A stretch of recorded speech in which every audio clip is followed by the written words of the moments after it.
നമസ്കാരം. നമുക്കറിയാം, ഒരു വിദേശ രാജ്യത്ത് ജോലി ചെയ്യാൻ വർക്ക് പെർമിറ്റ് ആവശ്യമാണ്. ഒരു പ്രത്യേക രാജ്യത്ത് ജോലി ചെയ്യാൻ ഒരു വ്യക്തിയെ അധികാരപ്പെടുത്തുന്ന സർക്കാർ ഔദ്യോഗിക രേഖയാണ് ഈ വർക്ക് പെർമിറ്റ്. ഒരു വർക്ക് പെർമിറ്റിന് സാധാരണയായി എംപ്ലോയ്മെന്റ് ഓതറൈസേഷൻ അല്ലെങ്കിൽ എംപ്ലോയ്മെന്റ് വിസ എന്നൊക്കെ പറയാറുണ്ട്.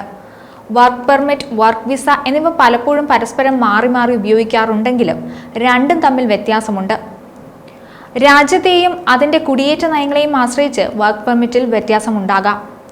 കാരണം ഓരോ രാജ്യത്തും ഓരോ നിയമങ്ങളാണല്ലോ ഉള്ളത്. അതനുസരിച്ച് ഇവയിലെല്ലാം മാറ്റം വരും. എല്ലാ രാജ്യങ്ങളിലും വർക്ക് പെർമിറ്റുകൾ ആവശ്യമാണോ എന്ന് ചോദിച്ചാൽ, സാധാരണയായി വിദേശ പൗരന്മാർക്ക് അവിടെ ജോലി ചെയ്യുന്നതിനുള്ള നിയമപരമായി അംഗീകാരമായി പല രാജ്യങ്ങളിലും വർക്ക് പെർമിറ്റുകൾ ആവശ്യമാണ്. എന്തായാലും UAEക്ക് വർക്ക് പെർമിറ്റിന്റെ കാര്യത്തിൽ ഇത്തിരി നിർബന്ധമുണ്ട്. മാനവ വിഭവശേഷി, സ്വദേശീവൽക്കരണ മന്ത്രാലയം എന്നിവ നൽകുന്ന സാധുവായ വർക്ക് പെർമിറ്റ് ഇല്ലാതെ വീട്ടുജോലിക്കോ സ്ഥാപനങ്ങളിലോ വ്യക്തികളെ നിയമിക്കുന്നതിനെതിരെ കർശന നടപടിയുമായി UAE മുന്നോട്ട് പോവുകയാണ്. സ്ഥാപനങ്ങളിലായാലും വീടുകളിലായാലും പരീക്ഷണാടിസ്ഥാനത്തിൽ പോലും നിയമവിരുദ്ധമായി ജോലിക്ക് ആളുകളെ വെക്കുന്നത് കർശനമായി തന്നെ നിരോധിച്ചിരിക്കുകയാണ്.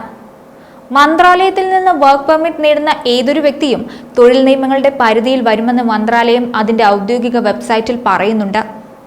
സാധുവായ പെർമിറ്റ് ഇല്ലാതെ തൊഴിലാളികളെ നിയമിക്കുന്ന തൊഴിലുടമകളെ UAE ലേബർ റിലേഷൻസ് നിയമത്തിന്റെ ലംഘനമായി തന്നെ കണക്കാക്കും.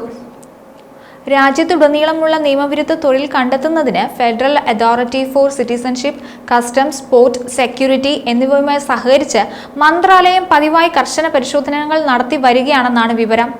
ഒരു തൊഴിലുടമ രേഖകളില്ലാതെ തൊഴിലാളികളെ നിയമിക്കുന്നത് കണ്ടെത്തിയാൽ അവർക്കെതിരെ കടുത്ത നടപടി സ്വീകരിക്കും. ഇങ്ങനെ പിടിക്കപ്പെടുന്ന കേസുകളിൽ തൊഴിലുടമയുടെ ലേബർ ഫയൽ ഉടനടി തന്നെ സസ്പെൻഡ് ചെയ്യും. കൂടാതെ വീട്ടുജോലിക്കാർക്ക് പുതിയ വർക്ക് പെർമിറ്റുകൾ നിഷേധിക്കും.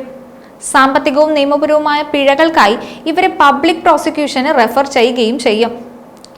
ലൈസൻസ് ഇല്ലാതെ ഗാർഹിക തൊഴിലാളികളെ നിയമിക്കുന്നത് ഗുരുതരമായ ലംഘനമാണ്. ഗാർഹിക തൊഴിലാളികളെ കുറിച്ചുള്ള ഫെഡറൽ ഡിക്രി നിയമത്തിലെ ആർട്ടിക്കിൾ 27 അനുസരിച്ച് കുറഞ്ഞത് 1 വർഷം തടവും 2 ലക്ഷം ദിർഹം മുതൽ 10 ലക്ഷം ദിർഹം വരെ പിഴയും ലഭിക്കാവുന്ന കുറ്റമാണെന്ന് അധികൃതർ മുന്നറിയിപ്പ് നൽകുന്നുണ്ട്.